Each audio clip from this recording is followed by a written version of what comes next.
کو پکڑا، انہوں نے اس بت کو بچایا، ہندوستان بھیجا، ہندوستان والوں نے اس بت کو مسلمانوں کے قبضے سے بچانے کے لیے ایک علاقے کے اندر بہت بڑا کنواں کھودا، اس کنویں میں اس دیو کو بند کیا، جہاں سے دیو بند ہوا اس علاقے کا نام پڑ گیا دیوبند۔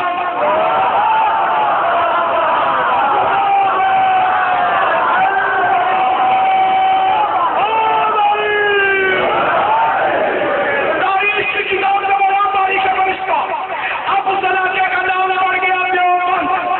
علی اس کو توڑنا چاہتے تھے، یہ بہار کا تھا، وہاں سے پہلا بہت سکن بھی کعبے میں آیا تھا۔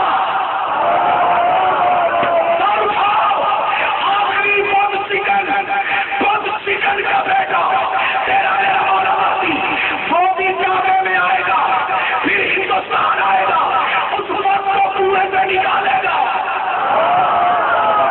آپ کے ٹکڑے ٹکڑے کرے گا، بت پرستی ختم ہو جائے گی۔ شیور ہاتھ چلا تھا، آیا تھا زمین کے مرکز پہ حملہ کرنے، اما دیکھو کون ہے والا جو تم رہتا ہے، کہ آیا تھا زمین کے مرکز پہ حملہ کرنے۔ سنی سے لانتی کہتے ہیں، شیعہ سے حرامی کہتے ہیں، وہابی سے غیرت کہتے ہیں، دیوبندی سے مشرک کہتے ہیں، کیوں شیر تھا زمین کے مرکز کا دشمن، رسم اللہ کے سر پہ قرآن، جو زمین کے مرکز کا دشمن ہو وہ لعنت اللہ ہے، جو پاکستان کی مرکز بطول کا دشمن ہو وہ رضی اللہ ہے۔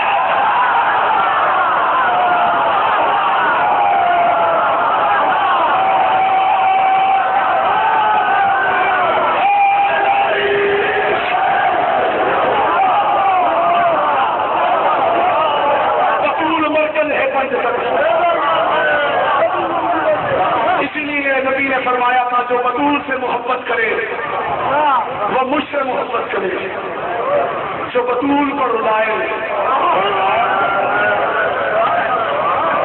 وہ مجھ کو رلائے۔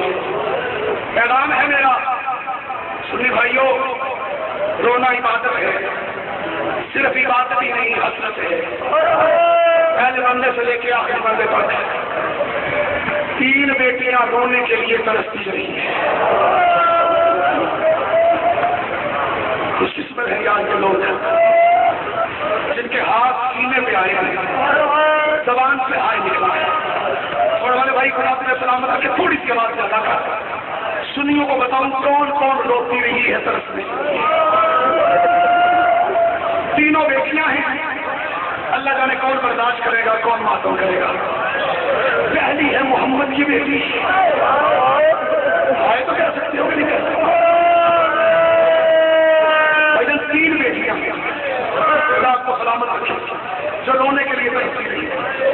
پیسہ ختم ہو گئی، یہی سنیوں کو بتانا۔ پہلی محمد کی بیٹی، دوسری علی کی بیٹی، برداشت کرو گے، تیسری حسین کی بیٹی۔ محمد کی بیٹی رونے کے لیے ترستی رہی۔ حقیقت بالغہ ہے، پڑھا لکھا عالم اس بات کا انکار نہیں کر سکتا، بطول جب تک زندہ رہی روتی رہی۔ رو لو، تھوڑا سا رو لو، رونا زندگی کی علامت ہے، رونا عبادت ہے۔ سنیو، رونا نہ آئے سر نیچے کر لینا۔ مسلمان آئے بطول سے پوچھنے کے لیے کہ روتی کیوں ہے۔ مسلمانوں نے آپ کے دروازے پہ دستک دی، دستک اتنی زور سے تھی کہ بطول کے دروازے کو آگ لگ گئی۔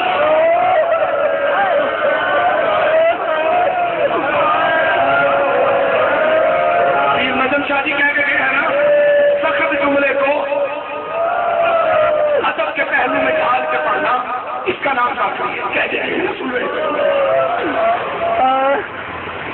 جناب علی راہ مولا امیر المومنین نے مسلمانوں کے گروہ سے پوچھا، کسی کو اس مسلمانوں کے گروہ کا نام چاہیے نا، تو مولانا شبلی نعمانی کی الفاروق پڑھ کے دیکھ لیں جو وہ کون سی۔